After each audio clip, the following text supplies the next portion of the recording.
Os caminhos da filosofia. A paixão pelo conhecimento.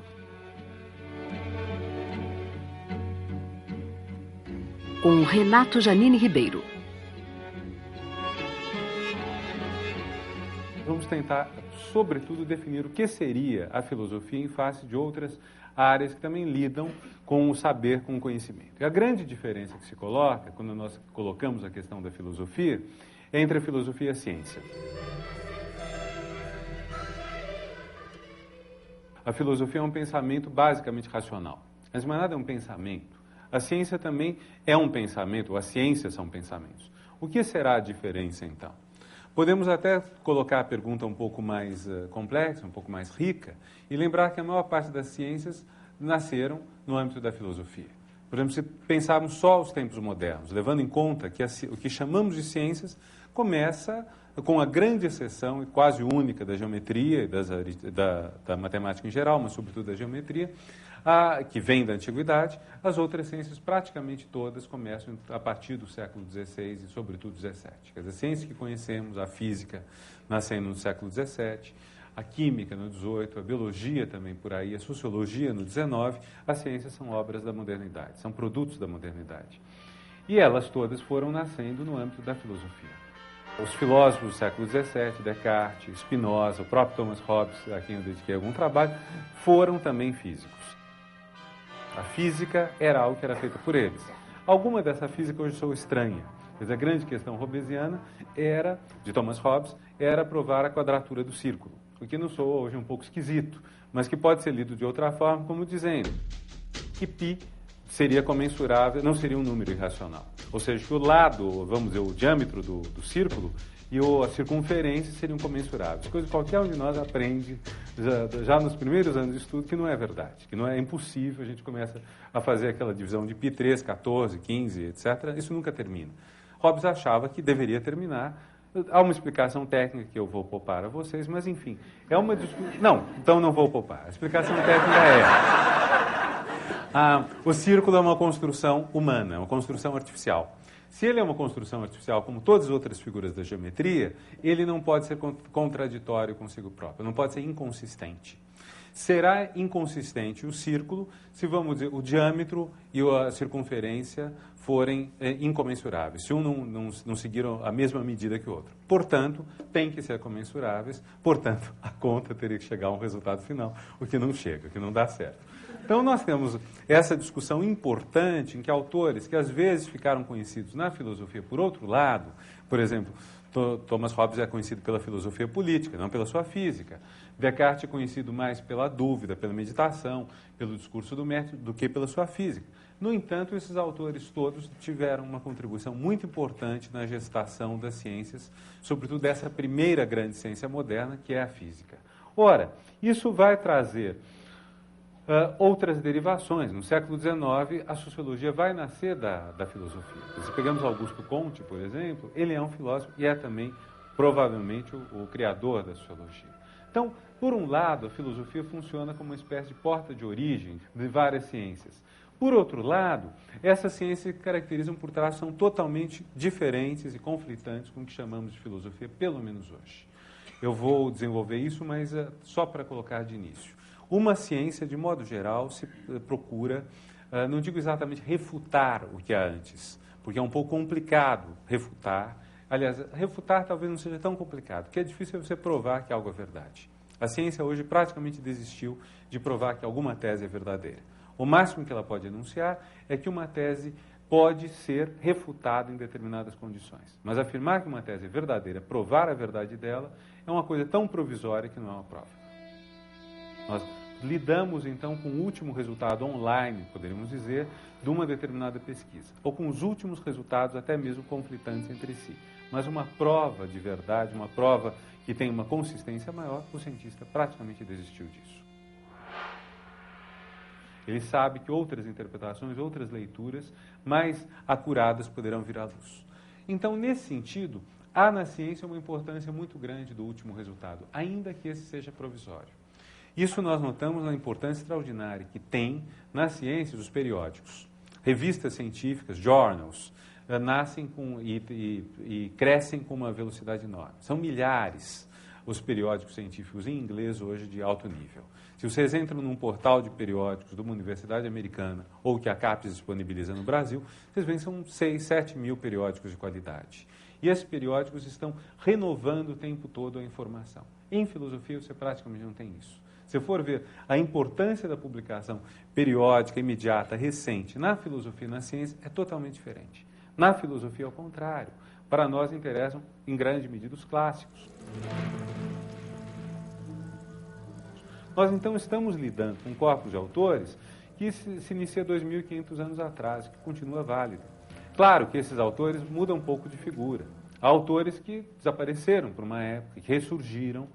Por exemplo, durante toda uma parte da Idade Média, nem sequer Aristóteles era lido, que é um dos filósofos mais longevos, um dos filósofos de reputação mais estável, de permanência mais constante no cânone. Há outros autores que sumiram do cânone, ou que são conhecidos menos, ou que são um conhecimento, vamos dizer, mais ou menos discreto, de quem está dentro. Plotino é um exemplo desse. Não é um dos autores mais conhecidos, tanto que muita gente pensa que é Platão, mal pronunciado o nome dele. Então, nós temos aí uma questão interessante, que é que, apesar dessas oscilações, esse corpus tem estado bastante estável nos últimos anos, nos últimos séculos, talvez, pelo menos nas últimas décadas. E, ao mesmo tempo, nós temos uma consciência que vem, sobretudo, do século XX, que nada nos permite dizer, por exemplo, que Aristóteles refutou Platão, que Nietzsche deu cabo de Hegel, ou, em outras palavras, nada nos permite dizer que haja na filosofia aquilo que há na ciência, ou aquilo que nós espontaneamente almejamos que qualquer prática de saber nos traga. Ou seja, qual é a última visão? Qual é a visão que vale hoje? Em filosofia isso não tem cabimento. E é este o sentido de nós termos um curso sobre vários autores, porque se nós quiséssemos saber só o resultado online, nós não teríamos esses vários autores, nós teríamos temas. Iríamos falar da ética, iríamos talvez dividir a ética em vários tópicos, a bioética, a ética de relacionamentos amorosos, a ética da amizade, dividiríamos e poderia ser muito bonito o curso. Mas, quando nós nos orientamos em função de uma sequência de autores, a ideia é, nós temos que aprender com autores mesmo antigos, não porque eles são interessantes apenas por serem antigos, mas porque eles não foram refutados.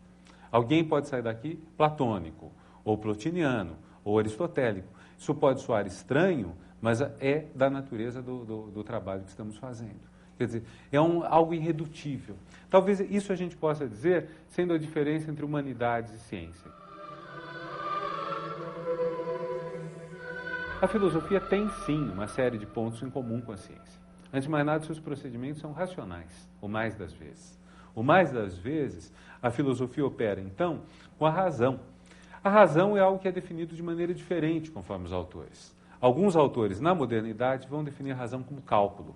E a razão vai, então, tender cada vez mais a pegar as características da conta, da soma, da subtração, da multiplicação, da divisão.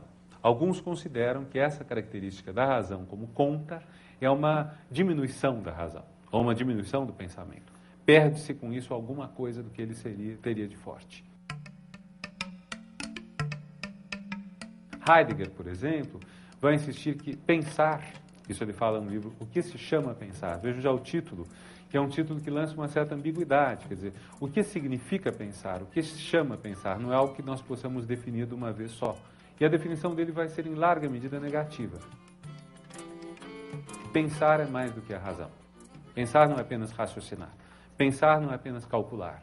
E, no entanto, o mais fácil para nós é uma noção de pensamento que seja cálculo, com a qual podemos lidar de uma maneira relativamente fácil, porque estamos acostumados, até no planejamento do futuro, e isso vocês que trabalham em empresas ou organizações sabem melhor do que eu, a planejar, a calcular, a utilizar indicadores, a fazer deles uso para uma avaliação, para uma prospecção, para uma projeção. Pois bem, a tese de Heidegger é, isso não esgota a ideia de pensamento. Pensar é mais do que isso. E, no entanto, a razão é um dos quadros essenciais para o pensamento e para a própria filosofia. Se nós pensarmos um pouco nessa direção que dá privilégio à razão, nós podemos dizer que a filosofia, por largo tempo, destaca um espaço de discussão. Esse espaço de discussão tem referenciais comuns que ele coloca em cena. Peguemos, por exemplo, os diálogos socráticos. lembremos que o primeiro autor relevante, o primeiro autor destacado da história da filosofia é Sócrates. Claro que nessa altura podem dizer, bom, mas há todos os pré-socráticos. Mas o próprio nome pré-socrático indica que eles, infelizmente, passaram a ser conhecidos muito mais pelo que vem depois do que por eles próprios. Então, esse grande autor, que não é um autor, porque não escreveu nada, esse grande autor que nos deixou basicamente palavras trocadas, diálogos, que foram postos por escrito por seu discípulo Platão, por alguns outros também, mas sobretudo o mais conhecido deles é Platão. Esse grande pensador tem então como suposição que do diálogo algo vai nascer, que o diálogo é a forma por excelência do pensamento filosófico. Isso significa uma série de ideias interessantes. Primeiro, a ideia de que, embora haja um personagem que porta o nome Sócrates, que então, de certa forma, tira a moral da história, que geralmente leva vantagem nos debates discursivos, embora tudo isso seja válido, nós temos também a expressão dada aos que contradizem Sócrates, aqueles que divergem dele. E esse diálogo é de tal ordem que até aquele que está numa posição subalterna na sociedade grega, o escravo, também é dotado de razão, também é capaz de dialogar, também pode, através de perguntas e respostas bem colocadas, chegar a resultados importantes da geometria. Há, portanto, no diálogo uma certa igualdade. Há, portanto, no diálogo entre os interlocutores um reconhecimento de importância recíproca. Isso é interessante porque nós esquecemos, às vezes, que quando aceitamos dialogar com alguém, quando constituímos alguém como interlocutor, estamos dando uma prova de respeito. Nós podemos manipular, podemos tentar seduzir o outro no discurso, podemos utilizar algum tipo de golpe baixo no diálogo, mas, apesar disso tudo, há uma ideia interessante que é a ideia da igualdade, a ideia da aceitação da interlocução. Quer dizer, no momento que eu aceito o outro como interlocutor, eu estou dando a ele uma importância grande. Há um momento da história romana, antiga, em que os plebeus brigam com os patrícios, com os nobres, e se retiram para um monte onde fazem uma das primeiras greves da história, provavelmente. Recusam-se a servir à nobreza romana. E os nobres mandam, então, um emissário lá para fazer que eles parem com a sua greve. E é muito interessante porque o emissário tem um longo discurso racional explicando que eles, como plebeus, como incultos, não têm uso da razão. Uma coisa muito contraditória, porque se você usa a razão para provar a eles que eles não têm razão, você está reconhecendo-os como interlocutores e está reconhecendo que eles têm a razão. Portanto, é óbvio que a fala do Patrício dá em nada. Quer dizer, dá totalmente errado, porque o modo pelo qual ele está lidando com os outros, que poderíamos até aparentar um pouco ao diálogo socrático, remotamente, contradiz o conteúdo que ele está dizendo. Então, nesse primeiro grande autor, não autor da nossa tradição, que é Sócrates, nós temos já essa coisa muito interessante, que é que a forma com a qual ele trabalha é tão, ou quem sabe mais importante do que o conteúdo. Nós podemos esquecer o que Sócrates diz sobre o belo, sobre o amor é difícil esquecer, porque o Banquete é um belo livro que foi extremamente influente na formação da nossa cultura, mas nós podemos esquecer o que ele diz da coragem, mas a ideia do diálogo é uma ideia que ficou. Embora ninguém tenha chegado à altura do diálogo socrático depois. Quer dizer, os autores da modernidade tentam fazer diálogo, século XVII e XVIII, são fracos. Mas essa ideia de que existe um diálogo acabou valendo, se não dentro da obra como forma repetida por outros autores, como uma relação que nós temos entre nós, que um filósofo estabelece com o outro. É como se a desigualdade fosse temporária, é como se a desigualdade fosse secundária. Ela existe, mas o essencial é essa participação de todos em algo que é universal, em algo que tem a ver com a razão. Vocês veem aí que nós temos quase um nascimento, que tem bastante em comum com a ciência, mas aqui também conviria fazer uma certa diferença em relação à ciência. O que é diferente da filosofia em relação à ciência? Talvez seja o fato da filosofia ser uma das humanidades. A filosofia fica numa posição, de certa forma, cavaleiro entre as ciências humanas, das quais a aproxima a razão, e as artes e a literatura, das quais nos aproxima uma série de outras características que eu vou rapidamente esboçar. Na ciência, em última análise, a história não conta tanto. A história da física não faz parte da física. A história da física faz parte da história.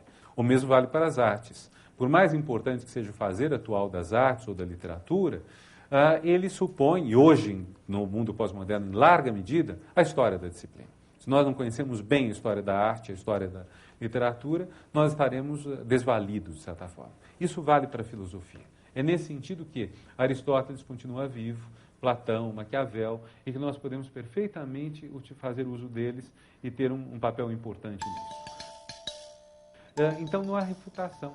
Quer dizer, se um autor critica outro, se aos olhos da obra, do que ele está fazendo, até mesmo ele pode achar que refutou determinado autor, isso não necessariamente convence o outro, porque há pressupostos diferentes, talvez. Há pontos de partida diferentes. Quando nós vemos um autor refutando o outro, o primeiro autor pode responder, bom, mas o seu ponto de partida é diferente do meu. E, além disso, eu não concordo com as regras de derivação que você adotou. Isso ficou muito claro nos últimos 200, 300 anos. Kant já chegou, no século XVIII, à percepção de que há certas questões para as quais a solução racional não existe. Você chega a certos impasses, que ele chamou aporias. Pode afirmar uma coisa e pode afirmar o contrário. E não há forma de você reduzir isso pela razão. Mais recentemente, e isso é um ponto que eu vou tratar um pouco mais no fim, nós fomos chegando à percepção de que certas questões a gente não tem como decidir racionalmente. As questões dependem, em última análise, de um ato de vontade, de algo irracional. As escolhas na nossa vida, por exemplo. Em larga medida, por mais que a razão, que o conhecimento, que o estudo possam nos ajudar a esclarecer certas ambiguidades, há um ponto final em que as escolhas são nossas. E as escolhas de vida? Que tipo de vida eu quero ter hoje? Que tipo de vida eu quero ter na relação com os outros? Isso, em última análise, é uma escolha. E essa escolha não pode ser decretada racionalmente. Então, a ideia de que da discussão nasce a luz, a ideia de que uma razão universal ou algo do gênero nos permite chegar a um resultado final é muito complicada, é muito difícil. E aqui há uma distinção que é importante a gente colocar um pouco em cena, que é a discussão entre o que nós chamamos a filosofia e algo que a filosofia constrói como uma espécie de espantalho, que ela denigre muito, que é o chamado senso comum. Quase todo filósofo dos últimos séculos tem, em algum momento, um ataque ao senso comum. Mas é interessante que a própria palavra senso comum tem dois sentidos diferentes, conforme a gente a pronuncia em inglês ou em francês. Common sense, em inglês, é um termo nobre. Common sense é algo que se valoriza. Se vocês forem ler a filosofia anglo-saxônica, vocês verão que o common sense é uma coisa boa. Não está longe, que em inglês fala common sense, do que nós chamamos nas línguas latinas o bom senso. Não está longe. O common sense é, então, um equilíbrio que indica que a sociedade pensa mais ou menos do mesmo modo, por isso que é um senso comum, entre várias pessoas, é uma comunidade de pensar, e isso é bom, ou pelo menos aceitável. Em francês é o contrário.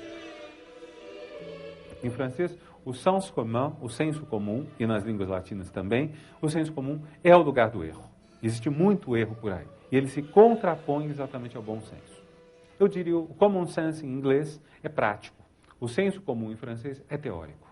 É racional, é científico. Então, tudo isso repercute nessas duas expressões. Quer dizer, quando nós falamos em common sense, que seria, vamos dizer, o que a pessoa não treinada pensa ou acha, em inglês, isso pode ser bom porque pode expressar uma prática inteligente.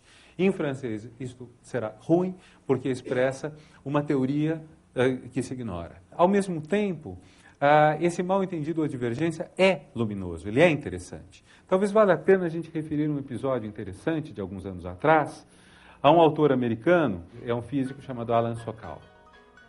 E Sokal, numa conversa que era amistosa, mas áspera, se é que é possível ser as duas coisas ao mesmo tempo, ele, num certo momento, pergunta: qual visão vocês acham melhor da Terra? Quer dizer, a Terra é redonda ou a Terra é um disco sustentado em cima de uma tartaruga?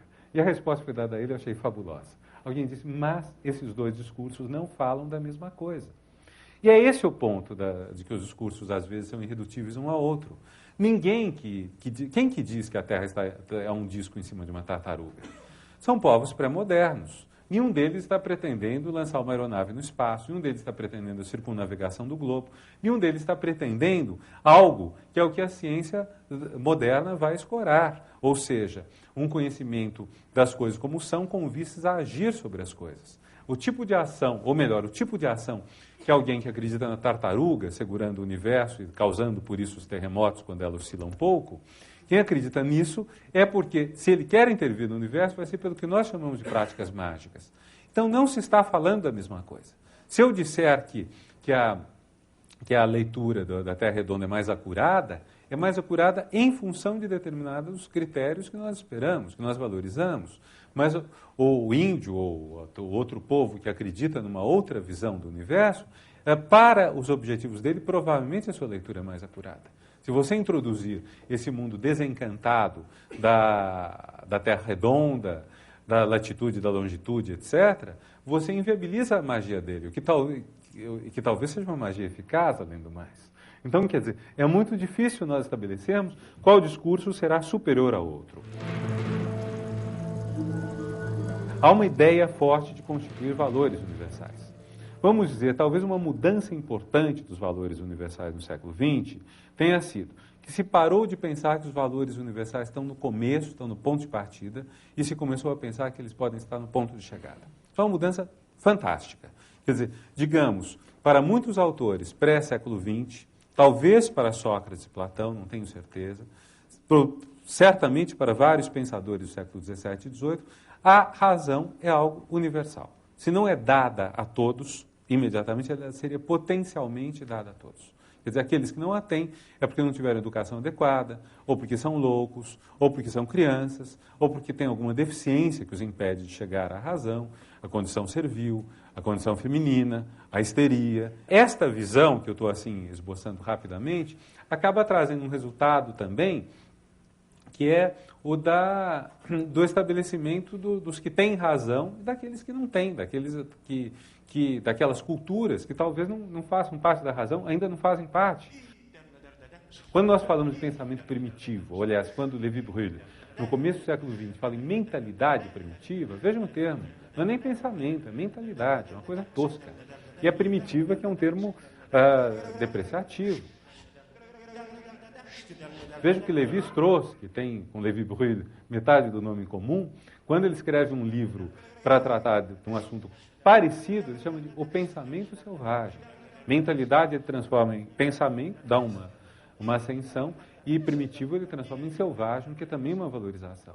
Mas do ponto de vista daqueles que consideram que há uma mentalidade primitiva, ou que há uma condição histérica à qual tendem as mulheres, ou uma limitação dos africanos para pensar, como dizem aqueles rapazes americanos que falaram na curva do sino uns 10 anos atrás, para quem os negros seriam muito bons realmente para dançar, para fazer esportes, mas não para pensar. Quer dizer, quando há esse tipo de viés, o ponto que nós estamos tendo é que algo está sendo apresentado como universal, que é praticado, na verdade, por poucos, os brancos de idade adulta, do sexo masculino, mas que valeria para todos. Isso é, por extensão, que vamos chamar de etnocentrismo. Quer dizer, determinados valores são impostos a todo mundo. Uma coisa importante no pensamento universal, dos valores universais no século XX, é sair-se disto e se pensar em valores universais que estejam no ponto de chegada e não mais no ponto de partida. Como nós vamos construir valores que sejam, de alguma forma, universais? Quer dizer, esses valores não estão dados como universais. Eles serão construídos pelo diálogo. O esforço de Habermas vai nessa direção. O trabalho todo de Sérgio Rouanet na cultura brasileira e mais além vai nessa direção. O universal, então, não é algo que nós aprendemos, é algo que nós fazemos. O universal é um valor. E não é à toa que essa ideia está no horizonte de uma discussão dos direitos humanos, em larga medida. Quer dizer, ou os direitos humanos serão de alguma forma universais, ou eles não serão direitos humanos. Talvez seja esse o grande ponto hoje onde se coloca a questão do universal. Não talvez tanto no conhecimento, mas, sobretudo, na ideia da ação. Quer dizer, como podemos ter valores que valham para todo mundo? Como podemos estabelecer, por exemplo, que a igualdade entre os sexos não é apenas um valor ocidental tardio, mas é algo que nós consideramos dever valer também no mundo islâmico. O que se torna particularmente complexo quando vemos a situação extremamente delicada dos Estados Unidos redigindo constituições para o Afeganistão, agora para o Iraque, e tendo o problema assim, de como vão fazer valer os direitos humanos em países nos quais vários princípios tradicionais negam à mulher a igualdade com o homem. para não dizer problemas que surgem no quadro das Nações Unidas, etc. Esse é o ponto importante. Como construir valores que sejam universais? Se nós vamos considerar hoje que o mal-entendido é fundamental, que a dificuldade de construir o universal não é apenas episódica, mas é de base. Se pensarmos, por exemplo, que vários freudianos e lacanianos dizem que o mal-entendido é insuperável. Quer dizer, certamente não divergimos sobre a hora que é agora, onde estamos, etc. Mas uma vez as coisas começam a tornar-se mais essenciais, o mal-entendido fica muito grande. E no valor que atribuímos às coisas, no diálogo. Quantas relações não se partem com base em mal-entendidos, e mal-entendidos que em certos momentos são insuperáveis, mal-entendidos que não há como resolver, que não há como esclarecer, não há como dizer a verdade, uma vez que o outro não aceita isso como verdade. Não há como dizer algo quando surge essa destruição, esse corte, que talvez seja constitutivo da comunicação humana. O que significa que, por mais que nos esforcemos para trazer à luz, para nos entendermos, para comunicar, e estamos falando num ambiente que boa parte aqui lida com comunicação, um lado de ruído extremamente forte é irredutível. Um lado de ruído que faz que o que comuniquemos é difícil. Quem faz publicidade ou quem simplesmente escreve sabe disso. Sabe das coisas que chegam erradas, das coisas que são mal percebidas, das comunicações que não dão certo, ou simplesmente do erro. A construção do universal é muito positiva como valor, mas ela é impossível como algo pleno. Não dará plenamente certo. E o problema que está aí não é um problema simplesmente de teoria do conhecimento ou de teoria do ser, ou seja, do objeto que estamos conhecendo ou do nosso modo de conhecer. O problema está na ação. Quer dizer, à medida que agimos, estamos tentando construir valores universais. E à medida que agimos, nos damos conta também do descompasso que há entre o que nós dizemos, o que nós queremos e o que os outros dizem, o que os outros querem. Talvez isso esteja ligado ao enfraquecimento maciço que ocorreu ao longo do século XX dos valores que antes eram tidos por absolutos. Basicamente três: a verdade, o bem e a beleza. Em larga medida, o pensamento filosófico nos séculos anteriores ao XX se moveu na tentativa de esclarecer esses valores. Gloria in excelsis Dei. O que é a verdade? Ou seja, como a teoria do conhecimento se encontra com a teoria do ser. O que é a verdade, seja no tocante à física, à química, aquilo que serão depois ciências, seja em relação a algo mais amplo que é o ser, que é o domínio da ontologia ou da metafísica, se quisermos falar em linguagem propriamente filosófica. Ou o que é o bem? Qual a ação correta, qual a ação boa? Vejam o corte radical que o século XVIII vai operar nisso. Um corte que devemos, talvez, em larga medida, a Kant. Antes do século XVIII, a palavra ateu, quando ela era utilizada, ela não designava simplesmente alguém que não acreditasse em Deus. Muitos dos assim chamados ateus no século XVII, mesmo no XVIII, acreditam em Deus ou dizem acreditar. É o caso de Thomas Hobbes, o autor que eu estudei. Mas Thomas Hobbes é chamado de ateu e, no entanto, vocês leem a obra dele, ele crê em Deus. Mas o que ele nega? Ele nega que haja um inferno entendido como espaço de punição daqueles que livremente escolheram o mal. O inferno, para ele, é o lugar de uma segunda e definitiva morte, então não é uma permanência eterna dos que estão sofrendo, o que alguns já consideram que é um alívio muito grande para os maus, portanto já um sinal de ateísmo grave da parte dele.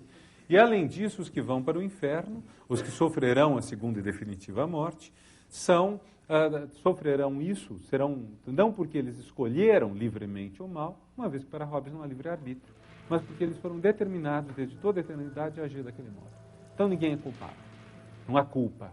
Quer dizer, isso daí, apesar de vir junto com toda uma teoria de Deus, com todo um discurso sobre Deus, é considerado ser ateísmo. E por quê? Porque, basicamente, há algumas homogeneidades, não exatamente iguais, mas há uma certa convergência numa ideia de bem que, em larga medida, no pensamento do século XVII e XVIII, coincide com o bem da religião. A grande novidade vai ser quando vai se colocar a questão: e se nós pudermos enunciar uma ética independentemente da revelação divina? E se, em vez de nós construirmos na filosofia uma ética de base racional, mas que repete a ética revelada, se em vez disso nós tivermos uma ética que prescinda, que dispense a revelação? Vai ser essa a questão. Kant vai dar um passo gigantesco para isso quando propuser uma regra extremamente simples, mas ao mesmo tempo extremamente rica. Terá valor universal, quer dizer, quando eu ajo, cada ato que eu pratico, eu estou proclamando implicitamente ao cometê-lo que ele tem validade universal. Então, por exemplo, nesse caso, não preciso mais ter leis enunciadas pelo Estado ou decretadas por Deus. Se eu decido furar o sinal vermelho, eu estou implicitamente proclamando que todos têm direito a furar o sinal vermelho, ou seja, o meu risco de ser morto nas próximas horas aumenta tanto que, então, é mais prudente, é mais correto, é mais ético da minha parte eu enunciar que só no sinal verde eu tenho esse direito. E por aí vai. Essa universalidade da regra, que é bem mais complexa do que isso, mas que tem nesse ponto o seu cerne, é muito interessante porque é a primeira grande realização no sentido de construir-se uma ética sem a base na revelação divina. É uma ética que o ser humano ele próprio pode decretar. Ele pode legislar e ele pode, com base nisso, funcionar. Agora, com isto, nós podemos também ter divergências sobre os valores. Nós podemos chegar a uma sintonia cada vez mais fina dos valores, podemos tornar a coisa mais complexa. Com isso, o valor absoluto muda um pouco de figura. Também na questão do bem. Na questão da verdade, eu já tinha comentado no início, que a ciência hoje não prova, ela quando muito refuta. Mas provar positivamente não se pode dizer. A beleza também é outro ponto, que mudou muito ao longo do século XX. Aliás, já desde o século XIX, ninguém hoje faz uma estética seriamente a partir da ideia de beleza. Teoria estética lida com arte, mas não com a beleza. A beleza ficou tão ligada a uma representação que, enfim, pode ter um excelente pedigree, vindo da secção áurea dos gregos, vindo da beleza clássica, pode ter tudo isso, mas ela não dá conta da arte do século XX. Nós entramos numa exposição, a maior parte do que nós vamos ver não entra nos cânones da beleza. Nós podemos ver outra coisa, mas que é belo, o belo acaba funcionando mais para o kitsch do que realmente para obra de arte de qualidade. Então, esses três valores absolutos com os quais há tanto tempo se lidou, eles foram extremamente enfraquecidos ao longo do século XX, sendo que começando já, talvez, em certa medida, no XIX. No caso da beleza, na prática das artes, é muito visível. Desde, pelo menos, o impressionismo, a coisa começa a entrar em xeque. Ora, isso vai trazer uma série de mudanças interessantes para o nosso pensamento. Quer dizer, essa decadência do absoluto vai ser complicada. Quer dizer, ela vai causar não poucos dramas pessoais. Quer dizer, é claro que para a nossa vida seria mais fácil termos pontos de referência absolutos. Seria mais fácil termos certeza de quais os caminhos que devem ser trilhados. Na conduta pessoal, até algumas décadas era assim. As pessoas se vestiam padronizadamente, as pessoas cresciam padronizadamente, casavam padronizadamente, traíam padronizadamente e morriam padronizadamente. Tudo isso acontecia. Desde um tempo, esses percursos se tornaram extremamente carregados de risco. As pessoas podem, no momento da vida, fazer inflexões que podem causar dor a elas ou a outras, e isso, no entanto, não é mais algo que possamos dizer que viola o cânone, viola o absoluto, viola a verdade, o bem, ou sendo houver a beleza. Então, agora, isso, nesse ponto, as contribuições dos pensadores da passagem do 19 para o 20 foram notáveis. Nietzsche, Freud e Marx, ou digamos, Marx, Nietzsche e Freud, se quisermos colocar na ordem de data. Os grandes autores que, de alguma forma, desmascararam as bases da nossa ação. Marx mostrando como muito da ação que consideramos livre tem por base interesse de classe. Freud mostrando que muito do que, pelo menos na leitura inicial de Freud, hoje a coisa é mais complexa, mas mostrando que o sexo desempenha, para muito do nosso discurso consciente, o papel que a economia desempenha como causa ou como base na explicação de Marx. Nietzsche radicalizando essa perspectiva, temos da própria moral ter com base algum tipo de ressentimento. Esses autores tiveram um papel tão notável na crítica às ilusões que nós teríamos, que a partir deles nós ficamos, de certa forma, sem bússola. Ou com bússolas mais complicadas, bússolas às vezes em conflito entre si, quer dizer, bússolas loucas, enlouquecidas, talvez andando muito perto do polo magnético. Talvez tenhamos chegado ao polo norte magnético e por isso as nossas bússolas enlouqueceram e nós estamos mais ou menos fadados a procurar caminhos que são mais difíceis. Esse fato de que nós perdemos a ancoragem numa razão que nos dissesse o universal ou numa revelação que nos proclamasse o que é devido, isso não quer dizer necessariamente que esteja triunfando o irracional ou a destruição. Houve, de fato, num certo momento do século XX, um avanço extraordinário de forças que foram lidas como irracionais e destrutivas. Me refiro especificamente ao nazismo e às suas formas. Que são, vamos dizer, dentro do século XX, século que começa sob a luz de progresso e termina na crença do progresso, são talvez uma excrescência, talvez um grito terrível, algo que é difícil de entender e que nós tendemos hoje a considerar que felizmente foi ultrapassado, mas não sabemos ser.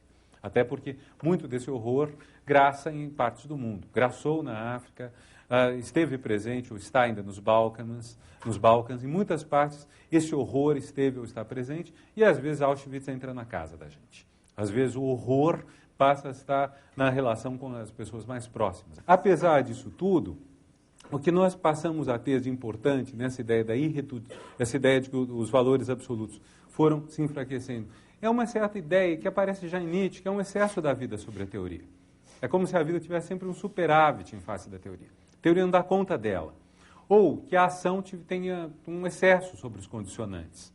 E acho que esse excesso que a obra tem sobre os condicionantes, que a ação tem sobre o que a cerca, que o novo tem sobre o passado, e isso é um ponto muito importante. Quer dizer, nós estamos num momento em que há uma tensão muito grande a isso. Nós não sabemos o que é esse excesso.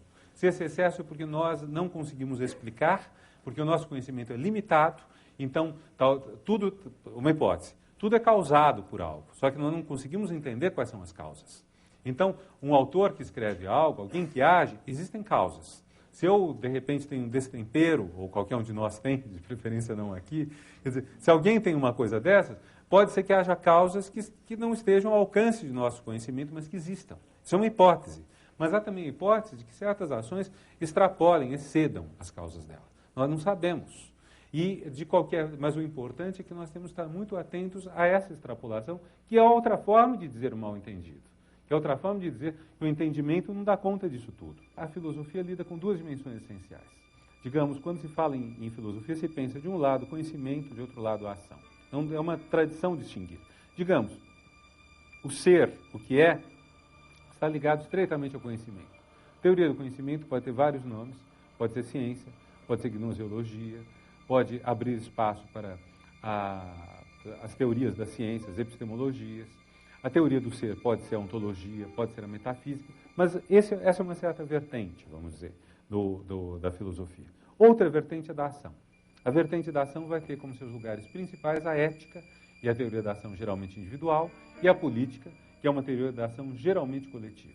Durante muito tempo se pensou, nós podemos conhecer e dessa maneira ter a chave para deduzir a ação. Se nós voltamos a Marx, uma parte do pensamento de Marx é isso. Marx provavelmente acreditava nisso. O marxismo talvez vá além de Marx. Se vocês leem o 18 Brumário, de Luiz Bonaparte, em que Marx analisa a França entre 1850 e 52, digamos, o fim da Segunda República, o golpe que Napoleão III dá nela, vocês veem que é possível perceber de cada grupo social como ele age ou como ele não age, como ele deixa de agir, em função da sua origem. Vocês pegam um texto clássico de 1920, do filósofo húngaro Lukács, que é a consciência de classe, que teve farto sucesso no mundo afora, vocês veem que ele dirá, as classes fortes no capitalismo são a burguesia e o proletariado. Por serem classes fortes, as classes antagônicas, elas conseguem ver o futuro. As classes fracas são a pequena burguesia e o campesinato. Elas não conseguem ver o futuro. Então, da posição delas, a gente tira a ação delas. Do conhecimento que a gente tem sobre as classes, a gente infere a ação. Essa é uma leitura que foi feita de Marx. Para Freud, se alguém lembra, ou se alguém viu o filme Freud Além da Alma, que é um filme que hoje parece um tanto caricato, mas que é bom lembrar, teve como roteirista Jean-Paul Sartre, e como diretor, se eu não estou confundido, John Huston, quer dizer, então, primeiríssimo time. Se alguém viu ou lembra esse filme, é um Freud, vamos, das causas. Você tem o trauma, você traz o trauma à tona, resolveu. Então, mais uma pessoa saudável, praticamente curada. Então, o conhecimento produz um efeito da ação. Hoje, eu creio que essas leituras se tornaram difíceis de sustentar. Se a gente voltar à trilogia dos grandes pensadores, eu diria que a maior parte dos freudianos e daqueles que inovaram o pensamento marxista não compartilharia essa tese hoje. E Nietzsche, já ele, não compartilharia.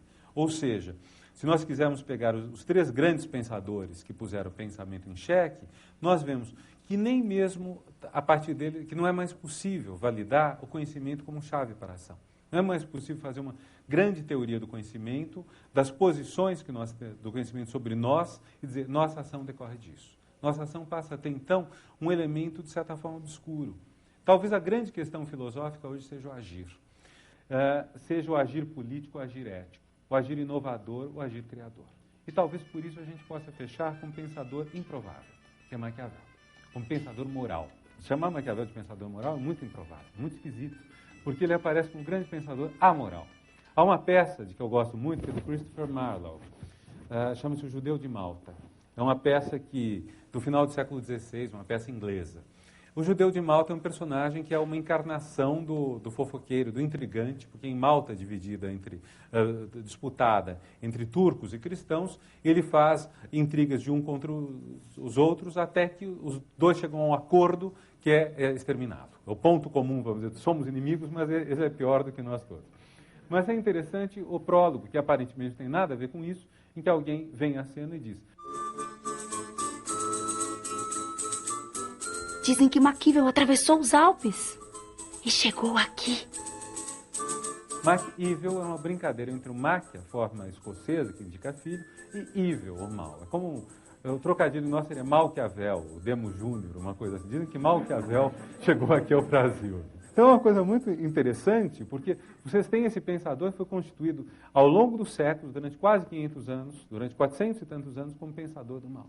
E, no entanto, um dos grandes pensadores do século XX, embora não dos mais conhecidos, que é Merleau-Ponty, numa nota sobre Maquiavel que ele escreve no seu livro Signos, diz: talvez Maquiavel seja o grande pensador moral da nossa época.